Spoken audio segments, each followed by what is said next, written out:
6:51 le damos la bienvenida a nuestro segundo protagonista de la noche, el asambleísta César Ron, también integrante de la Comisión del Desarrollo Económico, Productivo y la Microempresa. Muy buenas tardes, asambleísta. Muchísimas gracias por acompañarnos hoy. Yo le decía que disculpe que lo traigamos acá en plenas vacaciones, pero gracias por acompañarnos. Gracias, buenas tardes. Un gusto enorme estar aquí con ustedes. Un abrazo a los radioescuchas.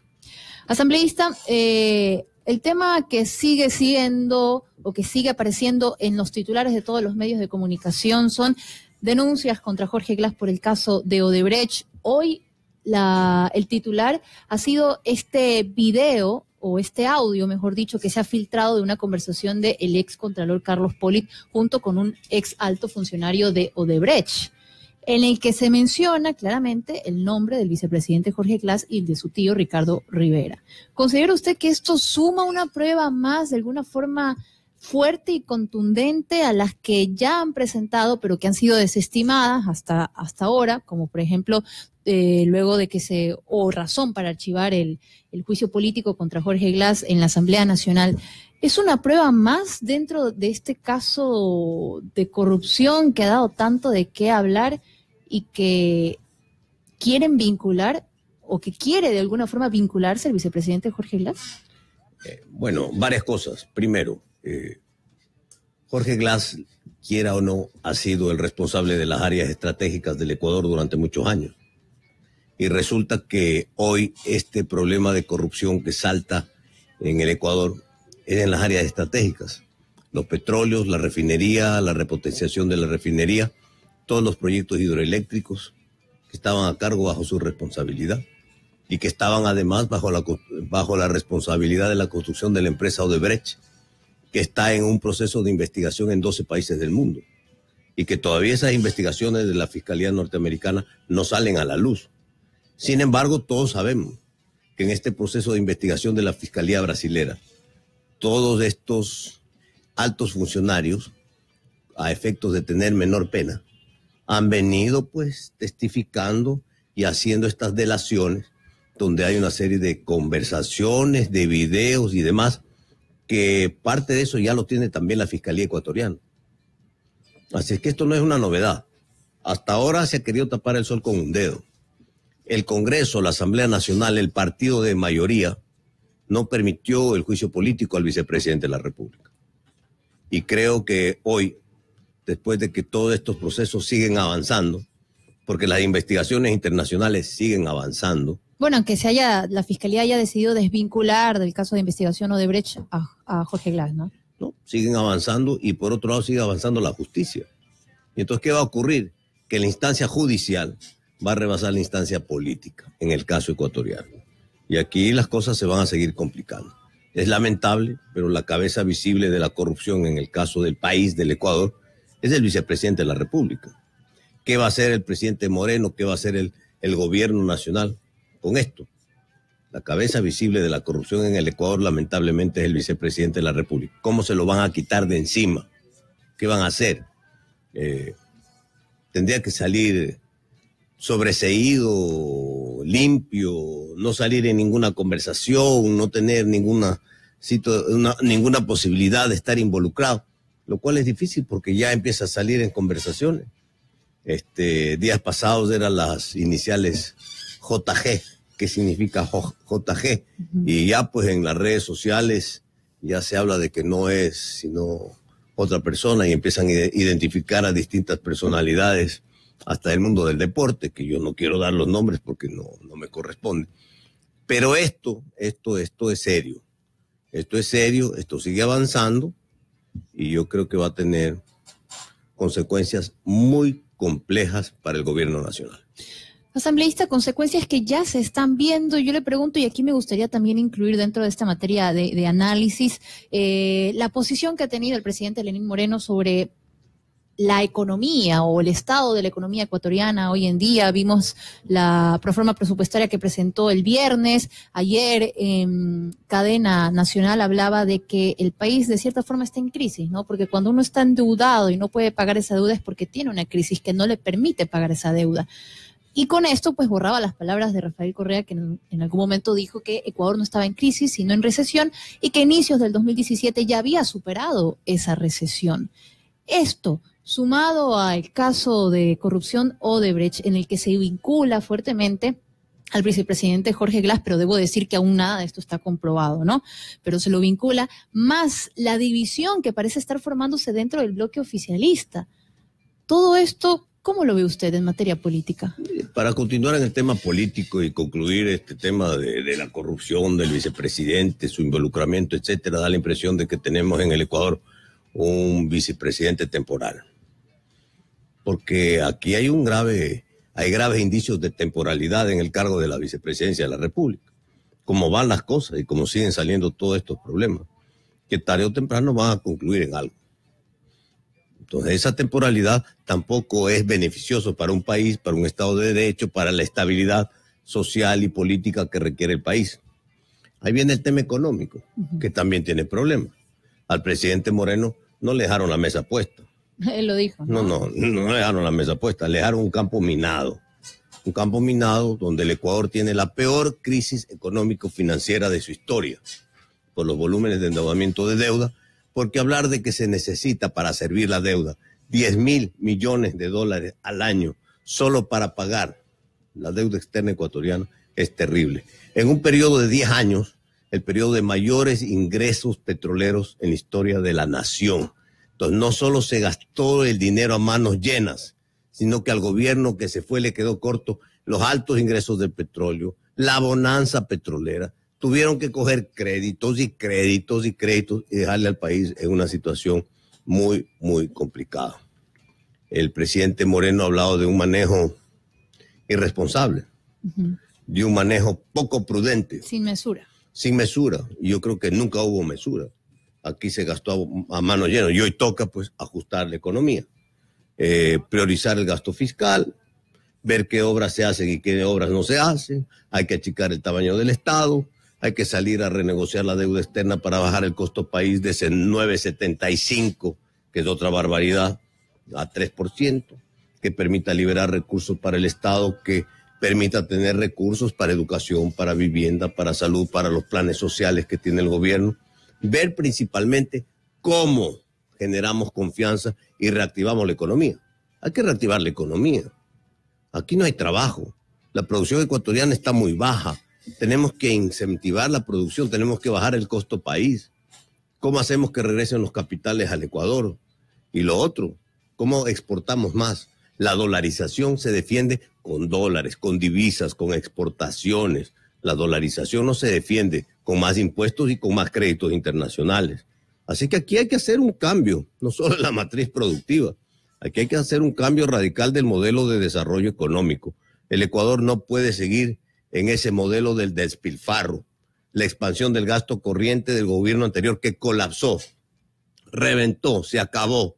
Hoy hay que buscar un nuevo modelo de desarrollo económico basado en la producción y el empleo productivo. ¿Qué vamos a hacer con el agro? ¿Qué vamos a hacer con la agricultura? La agroindustria de exportación es el futuro del Ecuador. El turismo es el futuro del Ecuador. Pero eso tiene que venir orientado con políticas públicas, no solo el discurso político. Esto tiene que venir acompañado con créditos de un dígito, con semillas de calidad, con sistemas de capacitación, con tecnologías nuevas para aumentar la productividad de la tierra, con precios de sustentación y con los excedentes productivos que permitan exportar comida para el mundo. Y luego infraestructura turística y beneficios arancelarios, tributarios, financieros, para que se pueda hacer esa infraestructura turístico-hotelera que el Ecuador no la tiene. No la tiene en suficiente cantidad para poder decir que el turismo es prioridad para el desarrollo nacional.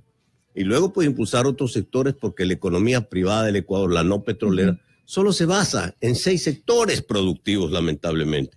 En el café, en el cacao, en el banano, en el camarón, en la pesca y en las flores.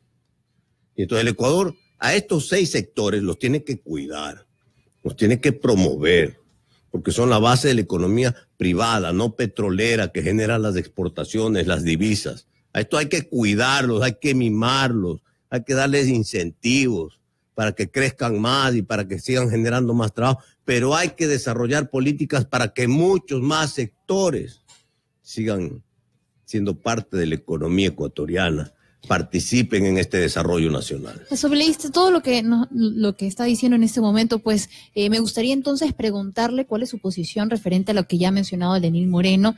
Una de sus medidas de austeridad, habló también, podríamos hablar incluso del presupuesto. Usted hablaba que hay que cambiar la forma en la que se ha en los últimos años manejado la economía.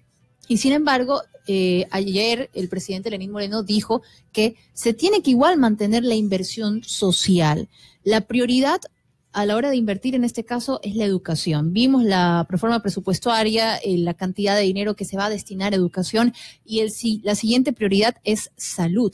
Pero también mencionó que todo esto tiene que darse de la mano con un crecimiento productivo que vaya junto a la inversión extranjera y también a la empresa privada, algo que su bloque, el Partido Social Cristiano, promovió incluso también con la expresidenciable Cynthia Viteri durante la campaña electoral. Mire, las alianzas público-privadas son vitales ahora que no hay dinero. ¿Cómo va a ser las 350.000 casas del gobierno? Ya hablaron con el municipio de Guayaquil, por ejemplo. El municipio de Guayaquil, por ejemplo, le da un terreno para que haga las casas, pero las casas, ¿quién las tiene que hacer? El sector privado. Cuando no hay plata en el Estado, lo tiene que hacer el sector privado. El sector de la construcción lo mataron con la ley de la plusvalía. Hoy el presidente habla de revisarla. De revisar la profundidad. Si usted me pregunta a mí, yo le digo de una vez, esa ley hay que derogarla.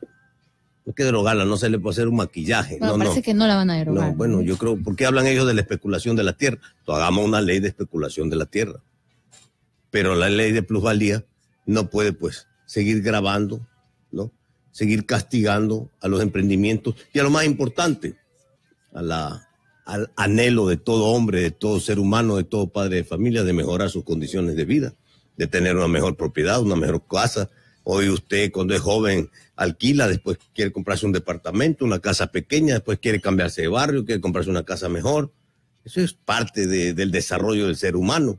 Así es que, ¿cómo castigar eso? Eso no se puede castigar. Aquí se hizo una ley de plusvalía que castiga a todos, ¿no? Y castiga el emprendimiento además. Y el sector de la construcción es un sector que hoy está muerto, pero es un sector que representa el 12% del Producto Interno Bruto. Así es que hay que tomar en cuenta, y un sector que dinamiza la economía. Entonces, habrá que ver qué es lo que se va a hacer. ¿Se va a hacer una profunda reforma a la ley o se va a derogar la ley? ¿No? Entonces, estos son temas que se tienen que conversar. Y luego, ¿cuál va a ser la posición del bloque de mayoría de gobierno en la Asamblea Nacional para cambiar estas leyes? Porque ellos la hicieron. ¿Usted cree que lo que diga Lenín Moreno puede no acatarse dentro de la Asamblea? Es posible. No se olvide que el bloque de mayoría del gobierno hasta ahora ha votado guardando un espíritu de cuerpo y principalmente defendiendo al gobierno de Rafael Correa. ¿Cuál va a ser la posición del bloque? Ahí hay un bloque, diría yo, de correístas per se. ¿Cuál va a ser la posición? ¿Se van a volver radicales? ¿Van a ir en contra del gobierno? ¿Van a apoyar al gobierno de Lenín? No lo sé. ¿Habrá división? No lo sé, no puedo responderle, ellos tendrán que responder ellos. Pero aquí no se puede hablar de división o no división. Aquí lo que nos interesa es, vamos a apoyar los proyectos de cambio para que el país avance, para que el país salga del estancamiento. Porque aquí no es que yo tengo la mayoría y voto como yo quiero. Aquí hay que tener conciencia de la necesidad de avanzar. Y si estamos hablando de un diálogo, de tender puentes, de buscar una salida a esta grave situación que vive el país, hay que tender puentes, actuar con generosidad. Nosotros, el bloque de las 6 Maderas de Guerrero, así lo vamos a seguir haciendo. Votaremos por todos los proyectos de cambio positivo, vengan de donde vengan. Eso sí, los que van en contra del pueblo, votaremos en contra. Son las 7:05 p.m, seguimos dialogando junto al asambleísta del Partido Social Cristiano en Alianza Comunera de Guerrero, César Rom, integrante de la Comisión de Desarrollo Económico Productivo y la Microempresa, y es precisamente porque usted conforma parte de esta comisión que vale hablar nuevamente del tema economía en el país. Usted ha sido de alguna forma representante de ciertos sectores productivos acá, sobre todo en Guayaquil, en la provincia de Guayas. ¿Qué es lo que necesita el agro? Usted ya mencionaba algunos de esos puntos, pero vamos un poco más allá, porque me parece que durante la intervención del presidente Lenín Moreno, el pasado viernes, no se habló mucho del agro. No se ha hablado del agro. No he oído al presidente hablar del agro todavía. Y ese es un tema fundamental. Lo que sí ocurrió en los días antes de que se vaya el anterior gobierno es que subió el SENAIN el valor del agua cruda. De una manera, pero exorbitante, que no tiene presentación en el Ecuador. Por ejemplo, la Junta de Agua de aquí de Santa Lucía, donde funciona el proyecto del Plan América, el proyecto arrocero más importante del Ecuador, resulta que le subieron el agua de $2.400 que pagaban al año a $240.000. Entonces, ¿cómo entender? ¿Se quiere desarrollar el agro? ¿Se quiere promover la actividad agrícola? ¿O se quiere castigar la actividad agrícola? En un proyecto que se nutre el agua aquí cruda viene del Daule Peripa, ¿no? Un canal de riego que se construyó hace 30 años o más, que ya está amortizada la inversión. Es decir, si usted me pregunta a mí cuánto deberían cobrarles a los agricultores, $1. $1. ¿Por qué? Porque ya se pagó, ya está pagada esa inversión, ¿no? Entonces, aquí se está actuando con poca prudencia. Y claro, lamentablemente no hay un plan de reactivación productiva, que es lo que el Ecuador está esperando. El presidente Moreno anunció que el nuevo presupuesto del 2018 vendrá acompañado de un plan productivo que será para los próximos 4 años. Claro, lo que pasa es que ahora se presentó la proforma para el resto del año 2017, que es un híbrido, porque aquí tenemos un problema también estructural grave. Resulta que el año que hay elección y cambio de gobierno no se entrega una proforma, el Congreso no aprueba una proforma presupuestaria, no hay presupuesto aprobado. Siguen manejando el país con el presupuesto del año anterior. Eso no puede ser. El presupuesto es una herramienta financiera de trabajo. Se tenía que haber aprobado. En el Ecuador se tiene que aprobar un presupuesto todos los años. Cuando hay cambio de gobierno también. Y lo que se tiene que establecer es que si este presidente va a gobernar hasta mayo, 5 meses, entonces pues tendrá un cuarto del presupuesto para gastar. Y el resto del presupuesto, los otros 2/4 del presupuesto, tendrá que gastar el nuevo presidente cuando se instala en el poder el 24 de mayo hasta diciembre del siguiente año. Y luego dejar abierta la posibilidad para que el nuevo presidente, el nuevo gobierno, pueda hacer un ajuste a esos presupuestos de acuerdo a las necesidades, a las políticas, ¿no? Porque los presupuestos se cambian, no son rígidos. Las desviaciones en los presupuestos tienen que ser ajustadas, pero resulta que el Ecuador no tiene presupuesto. Y recién el presidente Moreno, después de 2 meses de estar en el poder, manda el presupuesto para el resto del año 2017, ahora en agosto. Y en septiembre tiene que presentar la proforma presupuestaria para el año 2018. Así que estamos esperando que esa nueva proforma que va el 2018 venga acompañada del plan de recuperación productiva que necesitamos. Necesitamos un papel escrito, en blanco y negro, con las reglas de juego, con los planes y las medidas de promoción económica, qué se va a hacer con la agricultura. Escrito, vamos a hacer esto, crédito de un dígito, cómo se va a promover a la pequeña industria, a la microempresa, a los artesanos. No es posible que en el Ecuador los artesanos sigan pagando tasas de interés del 22, del 23, los que tienen acceso a crédito bancario. Y los que no tienen acceso a crédito bancario, no le digo la tasa porque se cae la silla. Entonces, estas cosas no pueden. Queremos desarrollar el Ecuador, queremos cambiar el Ecuador, queremos promover el Ecuador. El artesano, el pequeño industrial, el empresario no puede seguir pagando en el país tasas de interés que pagan en Colombia sin dólar, pero en los Estados Unidos las tasas de interés para el desarrollo son del 3 o 4%. Asambleísta, finalmente dicen que las verdaderas transiciones o los verdaderos cambios no son rápidos, toman mucho tiempo. Y con esto quería terminar con una pregunta que quizá pueda apelar más a su introspección.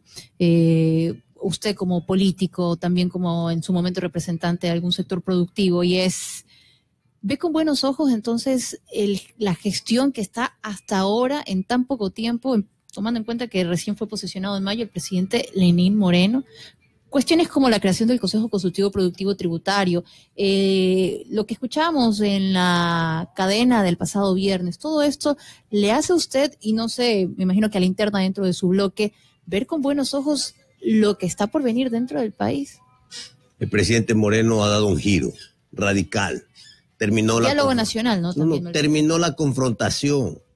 Yo creo que el hecho de haber terminado la confrontación de 10 años y inaugurar el diálogo, la mesa de diálogo, las mesas de conversación, la participación de los distintos sectores y actores productivos nacionales es fundamental, productivos y sociales y políticos también.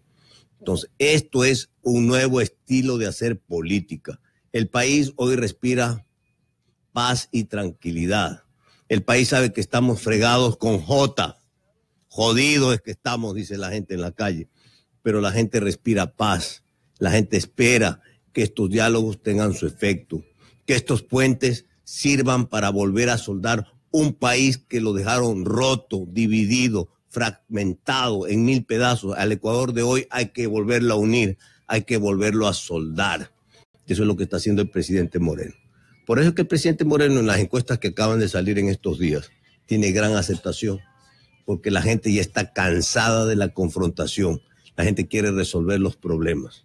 Y los problemas se resuelven conversando, pero también tomando medidas y acciones, porque el diálogo es muy bueno, pero el diálogo tiene que venir acompañado de medidas y acciones para poder concretar un plan de desarrollo. Y eso es lo que estamos esperando que va a ocurrir el mes que viene, cuando venga la proforma del 2018, acompañado del plan de reactivación económica productiva para los próximos 4 años, que generen paz, que generen tranquilidad, que generen confianza y que nos dediquemos los ecuatorianos a trabajar, a producir y a sacar adelante al Ecuador.